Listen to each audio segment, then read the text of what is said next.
Bienvenidos a Hablando con Capresoca. Hoy nos encontramos en EMA IPS. Nos encontramos conmemorando el Día Mundial de la Hipertensión. Para esto estamos con la doctora Elba María Pinto. Ella es médica especialista en nefrología y vamos a hablar de la hipertensión. Muy buenas. ¿Qué quieren saber respecto a la hipertensión arterial? Doctora, cuéntenos qué es la nefrología y qué enfermedades trata. Bueno, la nefrología es un área de la medicina, una subespecialidad derivada de la medicina interna, en la cual se trata todo lo competente a lo que es la enfermedad renal crónica, los problemas del riñón. ¿Y qué es la hipertensión y cómo identificamos sus síntomas? Bueno, la hipertensión arterial es un síndrome que se produce cuando hay un aumento de la tensión arterial dentro de los vasos. Normalmente por nuestros vasos, por nuestras arterias, circula la sangre. Al haber un aumento de la presión sanguínea, hay una elevación de la tensión arterial. Como pacientes nosotros tenemos que estar muy pendientes a los signos y los síntomas que se presenten. Entre los signos y síntomas de la tensión arterial, muchas veces esta enfermedad es asintomática. Algunos pacientes no presentan síntomas, pero algunos otros tipos de pacientes pueden presentar sintomatología como es la cefalea o también dolor de cabeza. Algunos pacientes pueden presentar dolor en el pecho, zumbidos en los oídos, sensación de ahogo, mareo y malestar. Al presentar alguno de estos síntomas debemos consultar al médico. Doctora Elba, ¿y cuándo sabemos que debemos iniciar el tratamiento? Bueno, para iniciar el tratamiento de la hipertensión arterial, si algún paciente ha presentado alguna sintomatología de la cual hemos nombrado anteriormente, debe de acercarse inicialmente al médico para poder hacer un monitoreo de la tensión arterial. Posteriormente, dependiendo cómo esté ese monitoreo, el médico hace el respectivo diagnóstico de la hipertensión arterial y allí se define el tratamiento médico a iniciar. Inicialmente nosotros recomendamos en los pacientes todo lo que es la modificación del estilo de vida, realizar actividad física, tratar de estar en un peso adecuado, ya que estos son factores de riesgo que pueden hacer que se desarrolle la hipertensión arterial.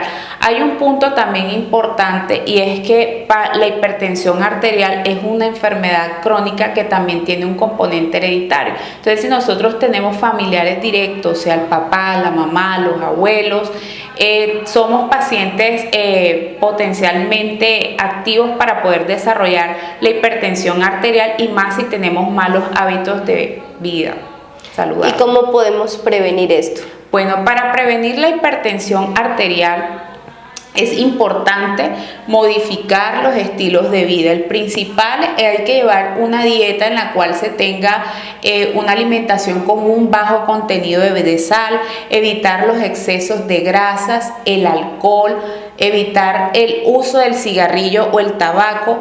Hay que realizar actividad física para tratar de mantenernos en el peso, evitar lo que es la obesidad y el sobrepeso. ¿Y cómo está relacionado la diabetes con la hipertensión? Bueno, la diabetes tiene una estrecha relación con la hipertensión arterial, ya que esta enfermedad crónica que es la diabetes produce daño a nivel de las arterias. Entonces, los pacientes con diabetes mellitus por daño arterial pueden desencadenar hipertensión arterial. ¿Y cómo contrarrestamos esto? Bueno, para contrarrestar esto debemos de llevar hábitos de vida saludable, no fumar, no tomar alcohol, evitar el estrés. Hay que realizar actividad física. Muchas veces los pacientes son perezosos, les da pereza caminar. Entonces, parte de los hábitos saludables está la realización de la actividad física. La toma del medicamento es sumamente importante para evitar las posibles complicaciones derivadas de la enfermedad.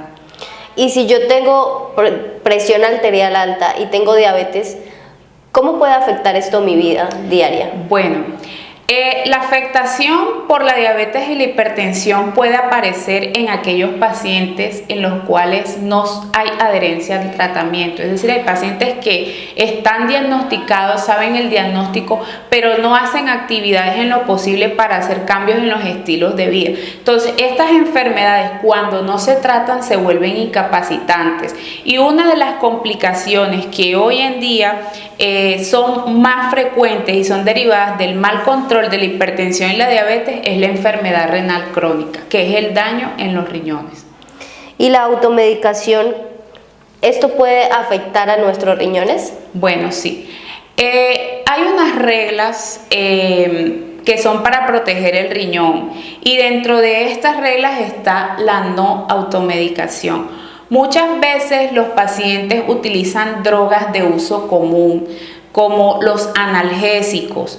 Estos analgésicos, cuando se toman frecuentemente o hacen parte de la vida del paciente, se pueden volver tóxicos para el riñón. Algunos antibióticos, a veces los pacientes ellos mismos se automedican porque hay una gripa y generalmente las gripas son procesos virales que no requieren el uso de antibióticos. Entonces los pacientes empiezan, no, vamos a la farmacia, en la farmacia véndame esto y empiezan a tomar y resulta que estos medicamentos cuando no se toman a dosis adecuadas o en número de días determinados se vuelven tóxicos para el riñón. Medicamentos de uso común como el ibuprofeno, el naproxeno, el diclofenaco, que hacen parte pues de los analgésicos que son de venta común, los pacientes lo toman como si fueran los medicamentos propios diariamente, entonces ya se vuelve una costumbre tan repetitiva y estas drogas son nefrotóxicas si no se tiene cuidado. ¿Y cómo sabemos cuando un paciente requiere de diálisis o de un trasplante de riñón? Bueno, precisamente las consultas para nefrología son para determinar el grado de daño renal crónico. Todo paciente con hipertensión arterial, con diabetes mellitus, puede desarrollar enfermedad renal crónica cuando sus patologías no están controladas. Entonces, dependiendo la evaluación que nosotros hacemos en la consulta de nefrología, determinado ese grado de daño renal y respectivamente podemos hacer el tratamiento y evaluación. Normalmente los pacientes que requieren de trasplante renal son aquellos que tienen una función renal totalmente deteriorada, lo que en algunas consultas le dicen pacientes que están en estadio 5. Estos pacientes que van a requerir trasplante renal son pacientes que tienen un deterioro franco de la función renal. Su riñón es dependiente de las terapias de sustitución renal, que son la hemodiálisis o la diálisis peritoneal. Parte de la mayoría de los pacientes que llegan a las unidades renales han sido pacientes que alguna vez en su vida le diagnosticaron la patología, no tuvieron un control adecuado o desafortunadamente, como vivimos en tiempos en los cuales todavía la medicina no ha tenido un enfoque netamente preventivo, desafortunadamente terminan en hospitalizaciones con problemas renales, con daño bastante severo y ya ahí sí nos tocaría a nosotros entrar en esa parte. La determinación de un trasplante renal es en este tipo de pacientes que ya la función renal está totalmente disminuida. Hay unos criterios que nosotros como nefrólogos tenemos en cuenta a la hora de llevar a ese paciente a una lista de espera. No todos los pacientes son candidatos para trasplante renal. Hay unas condiciones clínicas que los pacientes deben de cumplir y una edad promedio en la cual el paciente puede